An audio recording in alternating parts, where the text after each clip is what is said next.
There was a time when belief had no formal name, no scriptures to define it, no temples to house it, no institutions to protect it, and yet devotion existed. Long before Hinduism was organized into philosophies and texts, people were already worshipping, not because they were instructed to, but because faith emerged naturally from life itself. Early human life was shaped by uncertainty. The rains did not always come. Illness arrived without warning. Crops failed. Survival depended on forces far beyond human control. In such a world, belief was not philosophical. It was practical. People looked at the sky, the land beneath their feet, the cycle of birth and death, and responded with reverence. Gratitude followed abundance, fear followed disaster, and ritual emerged as a way to acknowledge powers greater than oneself. For most of human history, writing did not exist. Knowledge was not stored in books or carved into stone. It lived in memory. Every generation became responsible for carrying forward what came before it. Forgetting was dangerous. It meant losing protection, balance, and identity. Faith survived because it adapted to memory. Stories were spoken aloud, repeated carefully, and passed from elder to child. Names of deities were remembered through rhythm and repetition. Chants followed patterns not for decoration, but because rhythm made memory stronger. Oral tradition was not casual storytelling. It was disciplined preservation. A story remembered incorrectly could change a ritual. A ritual performed incorrectly could disturb balance.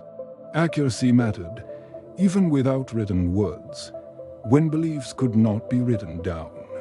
The body remembered instead. Hands repeated gestures learned through observation. Feet followed. Familiar paths to sacred places. Time itself became ritualized through daily routines and seasonal cycles.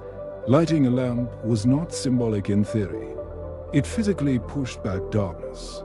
Offering food before eating acknowledged dependence on forces beyond human control. Pouring water onto the earth connected people to rain, rivers, and fertility. Ritual became a living language. There was no separation between the sacred and the everyday. Worship happened where life happened. Sacred spaces existed long before temples, a tree that survived lightning strikes, a stone associated with healing, a crossroads believed to guard the village boundary. These places carried memory. They reminded people where devotion belonged, not behind walls, but within the world they lived in. Faith was never an individual possession. It was communal knowledge.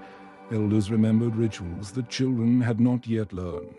Children learned by watching, repeating, and participating. Correction was gentle but firm. Accuracy ensured continuity.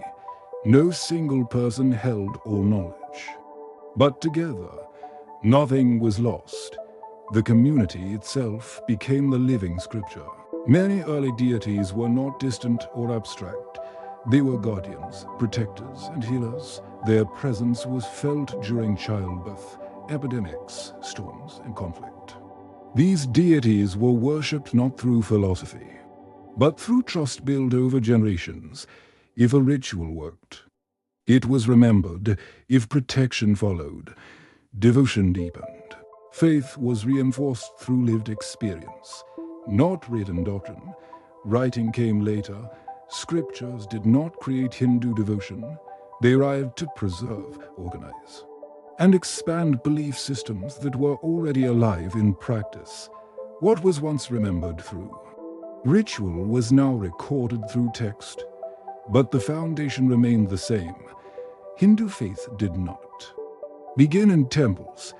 It began in memory, passed through action, preserved through community, shaped by lived experience. These are the deeper roots of devotion.